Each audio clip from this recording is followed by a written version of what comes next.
Thriller भी कह सकते हैं आप इसे, ड्रामा, कॉमेडी, इमोशन, मतलब कि Manmohan Desai style of cinema जो हुआ करता था उसे ओटीटी पे लाने की कोशिश की है। ये पनौती की कहानी है। अगर आप फिल्म इंडस्ट्री से होते तो लोग कंपेयर ना भी करें लेकिन वो आपको गिराने पे तुले हुए होते हैं। 10 जून की रात की मैंने ताकि लोगों को वापस याद दिला सकूं कि मुझे कुछ कहना में, जैसे मैंने action, drama, comedy, romance, thrill सब किया था, वो वापस से मैं कर सकता हूँ। मैंने अभी तक मेरे बेटे को हिंदी फिल्में नहीं दिखाई हुई, लेकिन जब शुरू करेगा तो मैं गोलमाल ज़रूर दिखाऊंगा। 10 जून की रात जी, कैसा रिस्पांस मिल रहा है? फिलहाल 4 दिन ही हुए उसको रिलीज़ हुए और अच्छा रिस्पांस मिल रहा है अभी तक। और ना सिर्फ टियर 1 सिटीज़ लेकिन टियर 2, टियर 3 सेक्टर में भी एक्सेप्ट की जा रही है। रानीगंज की कहानी है और थ्रिलर भी कह सकते हैं आप इसे, ड्रामा, कॉमेडी, इमोशन, मतलब कि Manmohan Desai style of cinema जो हुआ करता था उसे ओटीटी पे लाने की कोशिश की है। तो फिंगर्स क्रॉस्ड या। कैसे आपको ये ऑफर हुई, कैसे, थोड़ी सी इसकी बैक स्टोरी में जानना चाहूँगा। जी हाँ, वंदना फिल्म्स एक प्रोडक्शन हाउस है जिसके प्रोड्यूसर हैं सचिन, उनका नाम है। उन्होंने मुझे ये कहानी 23 में सुनाई थी, अर्ली 23 में, और उन्होंने कहा था कि ये पनौती की कहानी है। तो थोड़ा मुझे अजीब लगा कि एक कैरेक्टर पनौती और 2 और कैरेक्टर्स भी है, बट्टू और पप्पी जो फीमेल कैरेक्टर है, लेकिन मुझे ऑफ़र किया गया था पनौती, तो मैंने थोड़ा डाउट महसूस किया। लेकिन जब मैंने कहानी सुनी तब एहसास हुआ कि इसमें ना सिर्फ कॉमेडी लेकिन मुझे अलग अलग शेड्स करने का मौका भी मिलेगा, जैसे रोमांस है, इमोशंस है, ड्रामा, एक्शन, थ्रिल है और लॉन्ग फॉर्मेट वेब सीरीज़ है। तो मतलब लोगों के दिलों में बसने का समय मिलता है, जो कि फिल्मों में कभी कभी आप कुछ जगह ही नहीं मिलती है। वो कभी कभी ओटीटी के ज़रिए आप मतलब लोगों के दिल में बस सकते हैं। तो वो एक अपॉर्चुनिटी लगी मुझे, एक मौका मेरे को नज़र आया और 10 जून की रात के लिए मैंने हाँ कह दी, ये 1-1.5 साल पहले। पर्सनल लाइफ में आप कितना बिलीव करते हैं इन चीज़ों पे? आप सुपरस्टिशन हैं, कुछ मानते हैं ऐसे? थोड़ा हूँ, मतलब कि थोड़ी चीज़ें तो हम सब मानते हैं कि बॉम्बे से बाहर जा रहे हो तो दही चीनी थोड़ी खा कर ही घर से निकलते हैं। या फिर किसी ने कहा था कि रात को नाखून नहीं काटते हैं, ऐसा मुझे पता नहीं रीज़न क्या है, लेकिन वो भी मानता हूँ थोड़ा बहुत। लेकिन उसके अलावा अंधविश्वास नहीं है। लक में बिलीव करता हूँ मैं कि आपके अपने कर्म या फिर आपकी खुद की डेस्टिनी है, जो आपकी लक है वो होती है। कभी कभी लोग मेहनत बहुत करते हैं लेकिन लक उन्हें रोके रहता है, या कभी कभी लोग इतनी मेहनत नहीं करते लेकिन उनका लक उन्हें बहुत साधारण रास्ता लेकर आगे लेके जाता है, और इसकी वजह मैं इन अंधविश्वासों को नहीं मतलब रिस्पॉन्सिबल मानता हूँ, लेकिन मैं समझता हूँ कि हमारी अपनी सोच ही हमें आगे बढ़ाती है या फिर रुकाती है। और अगर हम चाहें मेहनत करें, अपने कर्म बदलें, अपनी सोच बदलें, तो आपका लक भी चेंज हो सकता है। तो बिलीव है लेकिन अंधविश्वास नहीं है। करेक्ट है। आपकी शुरुआती फिल्मों की बात करूँ मैं, मुझे कुछ कहना है आपके बारे में। सतीश कौशिक जी से बहुत बात होती है, वो बहुत प्रेज करते थे आपके काम को। कैसा एक्सपीरियंस रहा था उनके साथ काम करने का? उनके साथ मतलब कि सबसे यादगार एक्सपीरियंस तो उन्हीं के साथ रहा है, क्योंकि पहली फिल्म का एक्सपीरियंस था और बहुत डरता था मैं उनसे, क्योंकि मैं बहुत नया था। तो बहुत सीखना था मुझे उस वक्त। और वो एक डायरेक्टर होते हुए भी एक एक्टर्स डायरेक्टर, क्योंकि वो खुद एक एक्टर है, तो उन्हें पता है कि अच्छी परफॉर्मेंस क्या होती है, नेचुरल परफॉर्मेंस क्या होती है। तो वो मुझे बहुत सिखाते थे, बहुत मतलब थोड़ा सख्ती भी दिखाते थे, लेकिन उससे मुझे बहुत फ़ायदा हुआ क्योंकि मैं डे बाय डे इम्प्रूव करता गया उस पहली फिल्म की दौरान। और आज वो है नहीं हमारे साथ। मेरे लिए बहुत अफसोस की बात है, क्योंकि हम लोग बहुत टाइम से प्लान कर रहे थे कि एक और फिल्म साथ में करेंगे, या फिर मुझे कुछ कहना है कि सीक्वल बनाएंगे या कुछ और किसी और स्क्रिप्ट पे काम करेंगे। और कभी कभी बात बनते बनते रह जाती थी, तो हमारा लक जो है साथ में काम नहीं कर रहा था वो। और फिर ये दुखद घटना हुई दुखद घटना हुई पिछले 2 सालों में। और खैर यादें हमेशा रहेंगी। और जय जी, आपके पिताजी फिल्मों में इतने सफल अभिनेता, इतने नामी अभिनेता, जब आप अपने करियर की शुरुआत कर रहे थे, कितना प्रेशर रहता है? एक सुपरस्टार का पुत्र जब आ रहा होता है तो बहुत सी उम्मीदें होती है, एक्सपेक्टेशन होती है। कैसे इसको हैंडल किया आपने?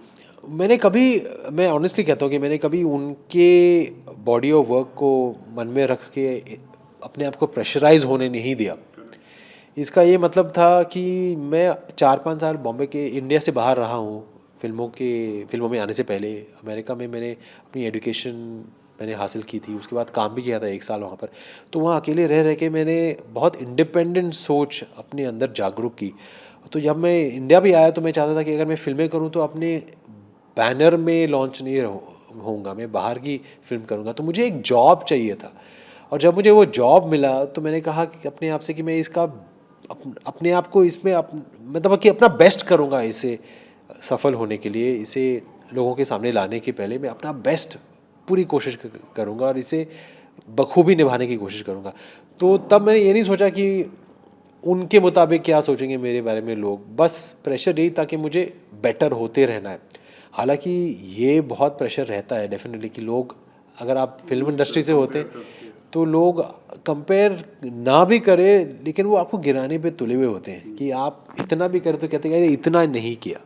Glass is always half empty for them, expectation is very high. तो आप कॉमेडी करते हैं तो कह अरे यार ये रोमांस नहीं कर रहा है यार, अगर आप सोलो फिल्में करते हैं तो अगर क्या करते ये नहीं कर रहा है, मल्टी स्टारर करते हैं तो सोलो नहीं कर, तो आप में हमेशा वो कमी ढूंढने की कोशिश करते हैं, हमेशा आपको पुल डाउन करने की कोशिश करते, तो वो एक थोड़ा मतलब एक चिढ़ तो पैदा हो ही जाती है एक्टर के मन में कि अरे यार मैंने इतनी सारी हिट फिल्में दी हैं लेकिन क्यों वो क्रेडिट नहीं मिला दिया जाता है मुझे जो मुझे मिलना चाहिए। अगर कोई बाहर से कोई आता है तो एक फिल्म भी अगर उनकी चल जाती है तो उनको बहुत फ़ायदा मिलता है, उनको बहुत प्रोत्साहन दिया जाता है।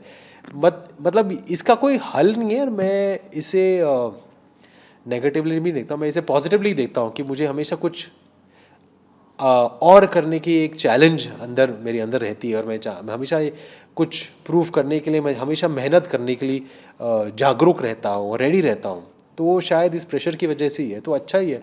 अगर शायद ये प्रेशर नहीं होता तो शायद मैं कहीं खो जाता या गिव अप कर लेता। सो हर चीज़ का एक प्रो और एक कॉन होता है।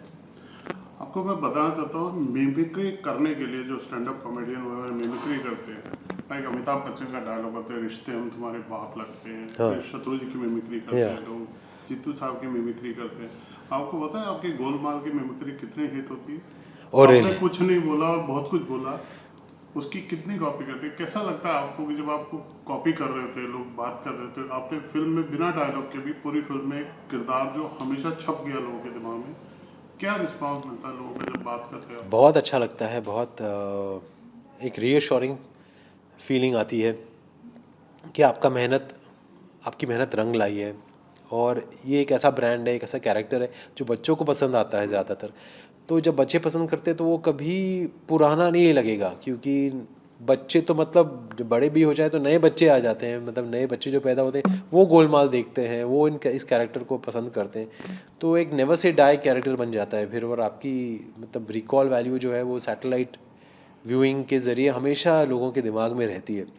So it feels good, it feels like कि गोलमाल हमेशा बनती ही रहेगी, लेकिन फिर भी इससे बाहर निकल कर भी कुछ करना है, इसलिए 10 जून की रात की मैंने, ताकि लोगों को वापस याद दिला सकूं कि मुझे कुछ कहना, मैं जैसे मैंने action drama comedy romance thrill सब किया था वो वापस से मैं कर सकता हूँ। हालांकि आप पसंद करते हो मुझे कॉमेडी में, आप पसंद करते हो मुझे गोलमाल में, लेकिन एक अलग टाइप की कॉमेडी भी हो सकती है जहाँ आप एक हीरो के तौर पर पेश आओ। बच्चों की आपने बात की, आपने अब सिंगल पेरेंट, आप बच्चे भी आ गए घर में, आपके बच्चों को दिखाई आपने अभी उनकी क्या लाइकिंग डिसलाइकिंग है? मैंने अभी तक मेरे बेटे को हिंदी फिल्में नहीं दिखाई, उसको टीवी देखने का शौक़ तो है, वो फुटबॉल देखता है, लेकिन अभी तक उसने हिंदी फिल्में देखना शुरू नहीं किया। तो इस बात का मुझे ऐसा लगता है कि कभी कभी उसे हिंदी फिल्में भी देखनी चाहिए जो काम मैं करता हूँ, लेकिन अभी तक उसने शुरू किया नहीं। लेकिन जब शुरू करेगा तो मैं गोलमाल ज़रूर दिखाऊँगा, क्योंकि वो बच्चों को पसंद आती है। आपके दादा पोते का भी बॉन्ड हमने देखा सोशल मीडिया में आपके जी जी पास। जी। क्या रिएक्शन होता है जीतू साहब का, कितने खुश होते हो जब बात करते हैं इस तरह? बहुत खुश होते हैं, मतलब वो बहुत बॉन्डेड है अपने दोनों पोतों से।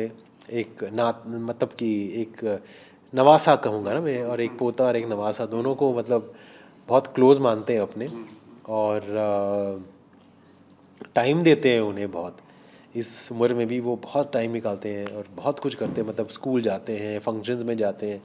सो he feels like he is reliving his fatherhood, जो वो मेरे साथ नहीं कर पाए वो मेरे बेटे के साथ कर रहे हैं।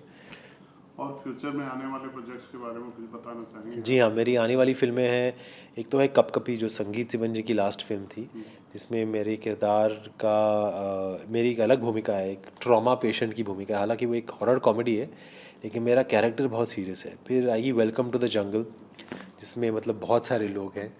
तो मैं एक एक्टर का मैनेजर प्ले कर रहा हूँ उसमें। It's an out and out comedy. और डंक एक फ़िल्म है जो मैं इस महीने शुरू करूँगा, प्रेरणा अरोरा के लिए। It's court room drama. और फिर मैं एक तेलुगु फ़िल्म भी कर रहा हूँ जिसका नाम है हीरो हीरोइन, अगेन फॉर प्रेरणा। या चलिए, ऑल द बेस्ट, आने वाले भविष्य के लिए बहुत शुभकामनाएं। Thank you so much, thank you so much.